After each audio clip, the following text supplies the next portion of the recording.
La Unidad Nacional para la Gestión del Riesgo de Desastres, UNGRD, creada durante el gobierno de Santos, ha pasado desapercibida en muchas ocasiones, pero solo este año ha sido noticia por los actos de corrupción protagonizados por Olmedo López, un supuesto izquierdista de ideas progresistas de la línea del Polo Democrático, cuyo objetivo, al parecer, solo era enriquecerse sin importar que fueran recursos destinados a los más vulnerables. Ante esta situación, amigos y amigas, recordemos que el presidente de la República, Gustavo Petro, dijo que la corrupción no tenía ideología política y que su gobierno no la iba a tolerar, e incluso le pidió perdón al Congreso y al país el pasado 20 de julio. López, con su cómplice Snyder Pinilla, quien cuenta con un abogado con un historial tan corrupto como el de su cliente, también estuvo involucrado en el escándalo de los sobrecostos de carrotanques destinados al abastecimiento de agua en los municipios de La Guajira. Pero muchos dirán: claro, durante la administración de Petro empezaron la corrupción en la Unidad Nacional para la Gestión del Riesgo de Desastres, pero no. La UNGRD ha sido saqueada desde los tiempos de Santos, con picos de corrupción durante los 4 años del mandato de Iván Duque. En su gobierno, en el de Duque, Eduardo José González se desempeñaba como director de la Unidad Nacional para la Gestión del Riesgo de Desastres. ¿Qué sucedió? Durante esa administración, el ex senador Mario Castaño, uno de los más corruptos de la pasada legislatura y miembro o exmiembro del Partido Liberal, porque este ya falleció, eligió a dedo a una empresa para atender los deslizamientos de tierra que se estaban ocasionando por la ola invernal en 2020, y se apropió de 5.000 millones de pesos de los recursos de la UNGRD que debían ser destinados a los que estaban siendo víctimas del cambio climático, de la ola invernal de desastres naturales. En junio de 2023, Mario Castaño fue condenado a 15 años de prisión tras ser hallado culpable de liderar una estructura criminal durante la administración de Duque, con la complicidad de alcaldes, de funcionarios y también de particulares que se apropiaron de recursos públicos.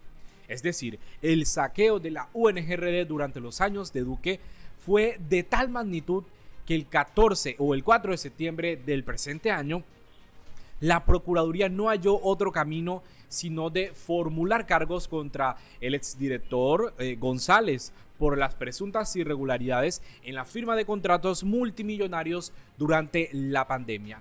¿Qué dice la Procuraduría en este caso? El ente de control resaltó el incumplimiento del contrato por más de 93.500 millones de pesos que tenía como objeto el suministro de ventiladores para preservar la vida de pacientes internados en unidades de cuidados intensivos por estar contagiados con el virus, lo que evidenciaría una actuación irresponsable. Es decir, bajo la administración de Iván Duque, la UNGRD compró ventiladores a una empresa no idónea por más de 93.000 millones de pesos. Corrupción incluso en emergencia sanitaria, en el que los colombianos estaban perdiendo a sus familiares y solo buscaban que el Estado actuara de manera responsable y no con corrupción, pero nada de eso tuvo en cuenta la administración de Duque, sino que se aprovecharon de la emergencia sanitaria que no solamente estaba viviendo el país, sino también el mundo entero. Pero todo esto no parece ser hechos aislados, sino que parece ser la punta del iceberg de un mega escándalo. Miren lo que reveló la unidad investigativa del diario El Espectador este domingo.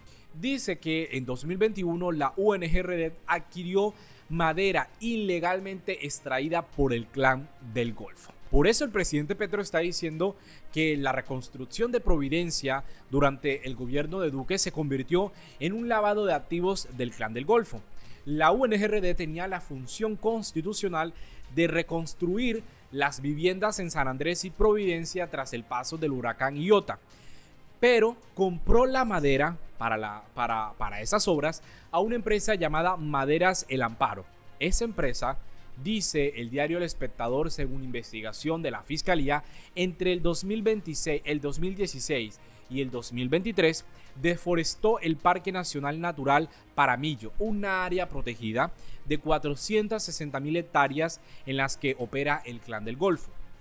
Dice el diario El Espectador que la fiscalía tiene evidencias de que esa empresa, propiedad de los hermanos Villalba Luna, comercializaba madera extraída ilegalmente por el Clan del Golfo, liderado en ese momento por alias Otoniel. Recordemos que según fue capturado por las fuerzas militares y luego extraditado hacia los Estados Unidos sin contar la verdad sobre su participación en el conflicto armado.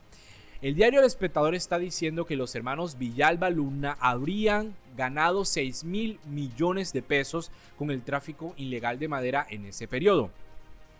Este escándalo es tan grave porque se está viendo hechos de corrupción no solamente con dineros de los recursos públicos, sino que se estaba lavando activos de una organización criminal como lo es el Clan del Golfo. El expresidente Iván Duque, entonces, debería rendir cuentas. Debería rendir cuentas porque se está poniendo en evidencia las conexiones entre el crimen organizado, los delitos ambientales porque era una área protegida y la contratación estatal. Tanto Duque como sus funcionarios que ahora se presentan como ejemplares servidores públicos que siempre actuaron bajo el margen de la Constitución y la ley deben responder. Porque si bien la logística de la reconstrucción estuvo a cargo de los contratistas de la UNGRD bajo la dirección de Eduardo José González, la supervisión final debía recaer y recaía en la administración de Iván Duque. No podemos permitir que ahora pase lo mismo que sucedió con el caso de Centros Poblados, donde se perdieron 70.000 millones de pesos. La ministra Karen Abudinen incluso estaba buscando ser víctima de ese caso de corrupción y dejaron sin internet a los niños de las zonas más vulnerables del país, y el expresidente Iván Duque nada que se refería a ese asunto y su única actitud estuvo en despedir a Karen Abudinen y está muy felizmente después diciendo que había sido parte de un entramado de corrupción. Vamos a dejar entonces y los órganos de control y la fiscalía va a permitir que suceda lo mismo con este caso de la UNGRD que le compraron madera a la organización criminal del Clan del Golfo, y esos contratos alcanzaron los 62.000 millones de pesos. Y decían que había una tarea de reconstruir rápido la isla y entonces por eso estaban contratando con empresas que en ese momento se estaban cuestionando. Y cuando Duque entregó las viviendas, estaba él sacando pecho, proclamándose que eran búnkeres antihuracanes, y de una los habitantes de la isla lo desmintieron. Las casas, según también denunció la periodista Vilma Yates, estaban construidas por madera podrida. La periodista dijo que 335 viviendas entregadas por esa administración, que costaron más de 600 millones de pesos, presentaban filtraciones, grietas y madera en mal estado. Lo que estamos viendo es una cadena de complicidad y negligencia que permitió que madera proveniente de un parque natural protegido, devastado por el Clan del Golfo, se usara para reconstruir un territorio afectado por un desastre natural.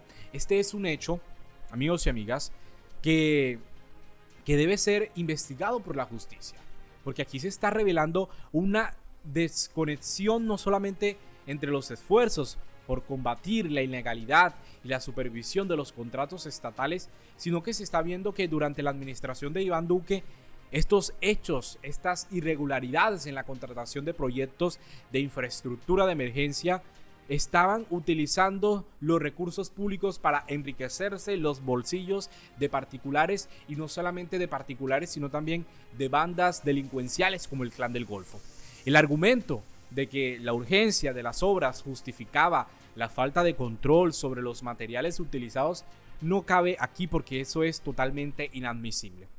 Porque aquí este es un país donde la desforestación y la explotación ilegal de los recursos naturales están directamente ligadas al conflicto armado y al crimen organizado. Eso es algo que este país conoce y que por eso se debía tener mucho cuidado con lo que se estaba contratando. Pero aquí sale a relucir la falta de responsabilidad de Duque, no solamente en la ejecución de las obras, sino también en la implementación de mecanismos de control que podrían evitar en ese momento la participación de actores ilegales en proyectos financiados con recursos públicos. La deforestación y la ilegalidad no pueden ser vistas como simples externalidades de la ejecución de un proyecto de reconstrucción, amigos y amigas. Aquí lo que estamos viendo son prácticas que no solamente afectaron al medio ambiente, sino también la legitimidad del Estado en la lucha contra el crimen organizado, porque en este sentido es inevitable cuestionar el papel del expresidente Duque en este entramado de corrupción y negligencia que hoy sale a la luz. Miren, tanto tiempo después, y dónde estaban los órganos de control. Y en definitiva y de manera indirecta, la situación actual pone de relieve la disparidad en la gestión de la corrupción entre los gobiernos de Petro y de Duque. Mientras que el presidente Petro asume una postura de responsabilidad y clara en la lucha contra la corrupción, pidiendo perdón al país, colaborando con la justicia e incluso pidiendo a la fiscalía que investigue y llegue hasta el final de estos entramados de corrupción y manifestando la necesidad de transparencia, rendición de cuentas y devolver el recurso que se robaron. El expresidente Duque parece evadir totalmente su responsabilidad y se presenta como un líder intachable a pesar de los múltiples escándalos de corrupción que marcaron su gobierno. Y de nuevo vemos cómo la falta de vigilancia de los órganos de control durante el mandato de Iván Duque permitió que la corrupción floreciera en instancias como la UNGRD, poco conocida pero con un historial muy corrupto. Este contraste resalta el cinismo de Iván Duque al pretender ignorar el impacto de los actos corruptos que ocurrieron bajo su administración. Es que son hechos que se pueden verificar, que se están revelando. La ciudadanía merece un liderazgo que no solo reconozca los errores del pasado, sino que también tome medidas efectivas para evitar que se repitan, así como deben tener los líderes un compromiso real por parte de quienes han estado al frente del gobierno en garantizar una gestión pública honesta y responsable. Porque la lucha contra la corrupción debe ser una prioridad colectiva, donde esté presente la memoria histórica que nos sirva de guía para ver qué sucedió en años anteriores y podamos construir un futuro más íntegro y justo. No podemos entonces permitir que los que tuvieron la oportunidad de cuidar los recursos públicos ahora se presenten como líderes intachables, como estadistas y quieran direccionar la agenda pública del país. No pueden volver a gobernar los que perdieron la oportunidad no solamente de combatir la corrupción, sino de tener responsabilidad política. Vamos a dejar hasta aquí este video, amigos y amigas. De verdad, muchísimas gracias por llegar hasta el final. Los invito a que se suscriban a este canal, a que compartan la información y sigamos fortaleciendo este ejercicio democrático e informativo con el país. De verdad, mil gracias. Nosotros nos vemos en otra oportunidad.